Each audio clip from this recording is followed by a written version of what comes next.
This is the HiSET math formula sheet review. So this is the formula sheet for the HiSET.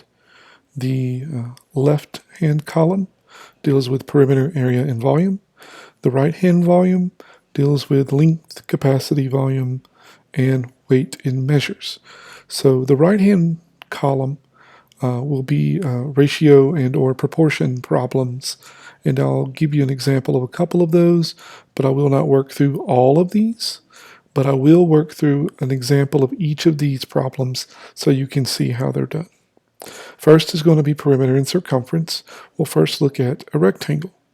So the formula for perimeter of a rectangle is twice the length plus twice the width.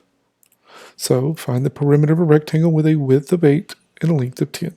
So you plug in your length, you plug in your width, 2 times 10 and 2 times 8, which is 20 plus 16, and that is an answer of 36. Circumference of a circle, very similar. Circumference is twice pi, or 2 times pi, times the radius. So the circumference is 2 times pi times radius. So what is the circumference of a circle with a radius of 6? So where radius is, you plug in 6. So 2 times pi times 6. Now, if you put 2 times pi times 6 into the TI-30XS calculator, your answer will be 12 pi, which still means 12 times pi.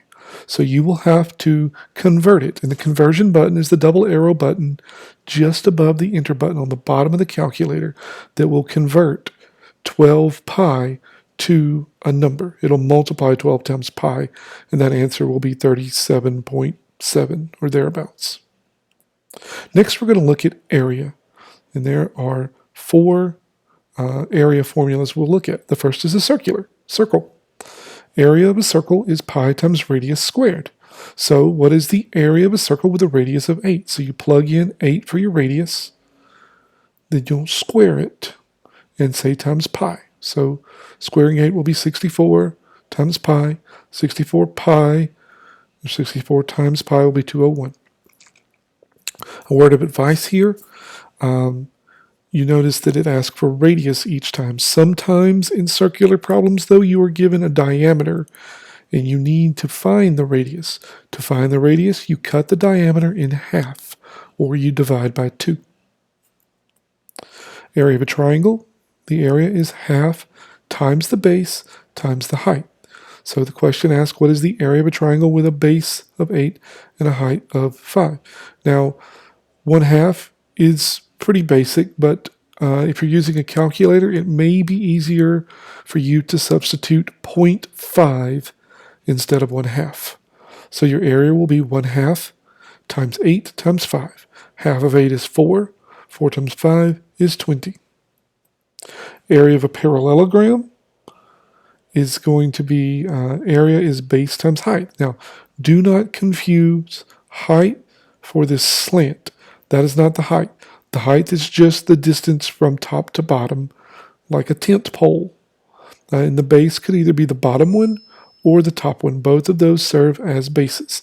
So it's just 8 times 4, which is 32. And then finally, area of a trapezoid.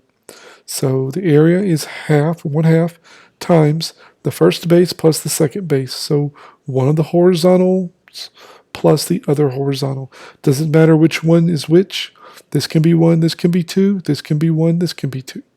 As long as you plug them both into the formula.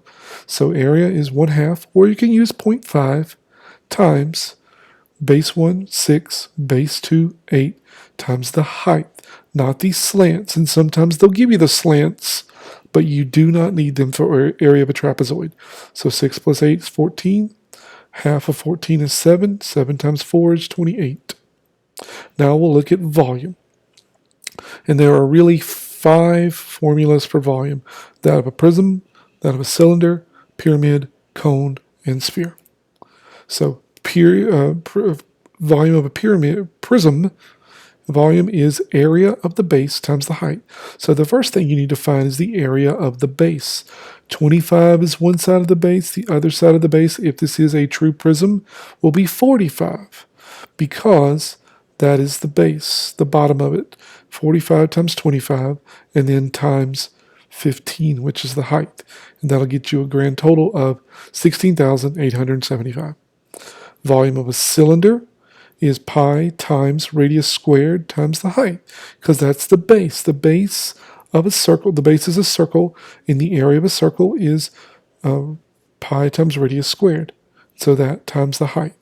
So pi times, and the radius here is 3, so 3 squared, which will be 9, times the height, which is 10.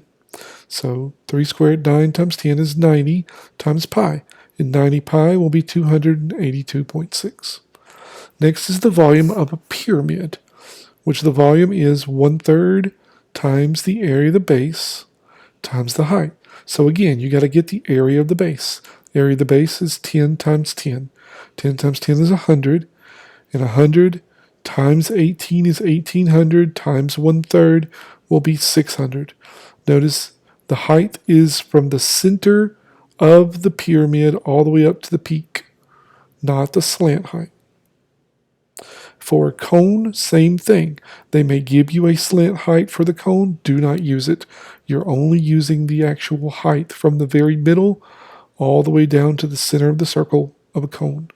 So the volume is 1/3 times the area of the base. This is a circle. Area of a circle is pi times radius squared. So the area of the base is pi times, here the radius is 8, so it's 8 squared. So pi times 8 squared times 1/3 times 15 will be 320 pi, which you then convert to 1005 thereabouts. Finally, you have volume of a sphere. Volume of a sphere is 4/3 times pi times radius to the third. So our radius, as you see, we're given a diameter, 30. Radius is from the center to the out, so 15. So 4/3 times pi times 15. Notice it's to the third, not square. So 15 to the third times 4/3 is 4,500 times pi, which will be 14,130. Now we're going to look at length, and I'll show you a few of these real quick just to show. So length, the first one, 1 foot is 12 inches. So if you had a question like, what is the length in inches of a board measuring 8 feet? 1 foot to 12 inches.